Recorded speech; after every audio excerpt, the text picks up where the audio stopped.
तो फ्रेंड्स, आज मैं आपका से डिस्कस करूंगा ईस्ट इन्फेक्शन के बारे में। फंगल इन्फेक्शन जो आप देखोगे डॉग में काफ़ी कॉमन होता है। जनरली आप देखोगे ये शुरुआत ज़्यादातर कान से होता है। आप पंजों के पास देखोगे वहाँ से शुरुआत होता है, पीछे टेल का एरिया वहाँ पे शुरुआत होता है। आप जहाँ पे भी फंगल इन्फेक्शन होगा, ईस्ट इन्फेक्शन होगा, आप देखोगे कि वो एरिया थोड़ा ग्रीजिनस होगा, वहाँ पे ऑयली ऑयली सा होगा, क्रस्ट फॉर्मेशन हो सकता है, हार्ड एरिया ब्लैकन हो सकता है, कान में वैक्स डिस्चार्ज काफ़ी हो सकता है और एक टिपिकल पंजेंट स्मेल आता है, बहुत ही गंदा स्मेल जो रोटेन ब्रेड की तरह होता है। आप देखोगे आपके डॉग से आना अचानक से शुरू होगा। अगर ऐसा कोई सिम्टम्स आपको दिखता है तो आपको इमीडिएटली अपने वेटरनरी के पास ले जाना चाहिए ताकि इसका प्रॉपर ट्रीटमेंट हो सके। अब इसके कारण मैं बता दूं क्यों होता है। ज़्यादातर जो फंगल इन्फेक्शन होता है बिकॉज ऑफ हाई मॉइस्चर के कारण होता है।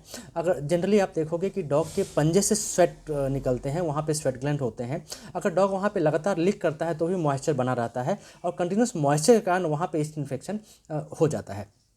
कान में अगर आपके डॉग का कान से वैक्स डिस्चार्ज काफ़ी ज़्यादा है और उसका प्रॉपर क्लीनिंग नहीं हो रहा तो वहाँ पे भी मॉइस्चर ट्रैप होता है और कंटिन्यूस वैक्स डिस्चार्ज होने से वहाँ पे भी ईस्ट इन्फेक्शन होने का डर बना रहता है। जनरली अगर आपके डॉग को जनरलाइज ईस्ट इन्फेक्शन हो रहा है तो ज़्यादा ओवर यूज ऑफ एंटीबायोटिक भी उसका कारण हो सकता है। अगर आप अपने डॉग को ग्रूम करते हैं, लगातार सेवलॉन या डेटॉल यूज करते हैं उसके बॉडी को पोंछने के लिए, साफ़ करने के लिए, तो भी वो एक कारण हो सकता है कि बॉडी पे ईस्ट इन्फेक्शन हो जाए।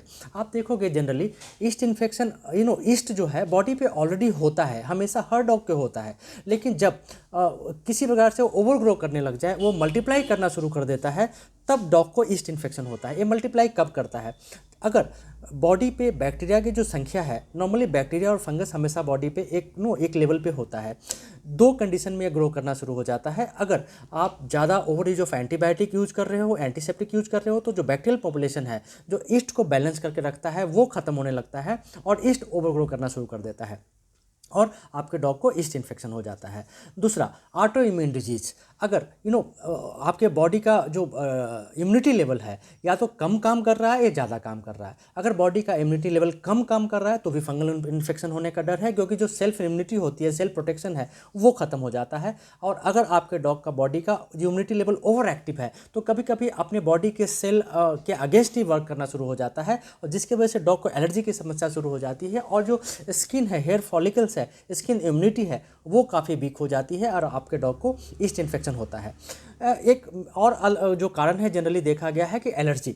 जब आपके डॉग को एलर्जी की समस्या होती है, आप वेटरनरी के पास जाते हो और ओवर यूज ऑफ एंटीबायोटिक होता है। दूसरा, अगर वो बार बार स्टेरॉइड यूज होता है। स्टेरॉइड क्या करता है? स्टेरॉइड इम्यूनोसप्रेसिव होता है, डॉग का इम्यून सिस्टम को कॉम्प्रोमाइज़ कर देता है और वहाँ पे फंगल इन्फेक्शन होने का डर बना रहता है।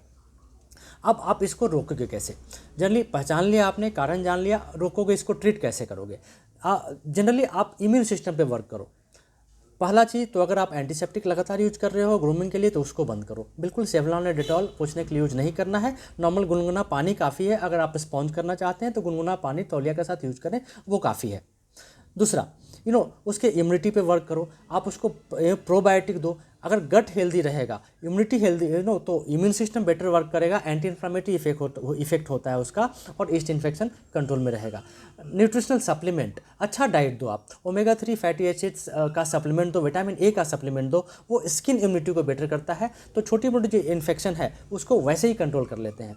और आप कोकोनट ऑयल यूज कर सकते हो, मसाजिंग, कोकोनट ऑयल से मसाज कर सकते हो ट्रीटमेंट के लिए। आप एप्पल साइडर विनेगर यूज कर सकते हो। अगर आपके डॉग को फंगल इन्फेक्शन है, ईस्ट इन्फेक्शन है, तो 1:10 का डाइल्यूशन आप एप्पल साइडर विनेगर का उसके बॉडी पे स्प्रे कर सकते हो। उससे भी काफ़ी हद तक ट्रीटमेंट हो जाता है। जनरली मार्केट में आप देखोगे एंटी फंगल शैम्पू और स्प्रे भी अवेलेबल है।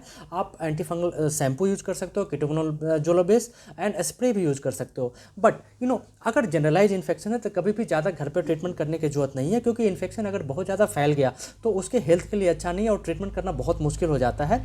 ऐसे में बेटर है कि आप अपने वेटरनरी के पास ले जाएं, उनकी सलाह से ही ओरल मेडिकेशन या ट्रीटमेंट फॉलो करें। लेकिन एक चीज़ जान लें, बेसिक जो कारण होता है over use of antiseptic, immune system का वीक होना, over use of antibiotic and steroid, तो इस पे वर्कआउट करें। अगर इन पे ध्यान देते हैं तो जनरली ईस्ट का इन्फेक्शन आपके डॉग को नहीं होगा और हो भी गया तो आप आसानी से उसको ट्रीट कर सकते हैं।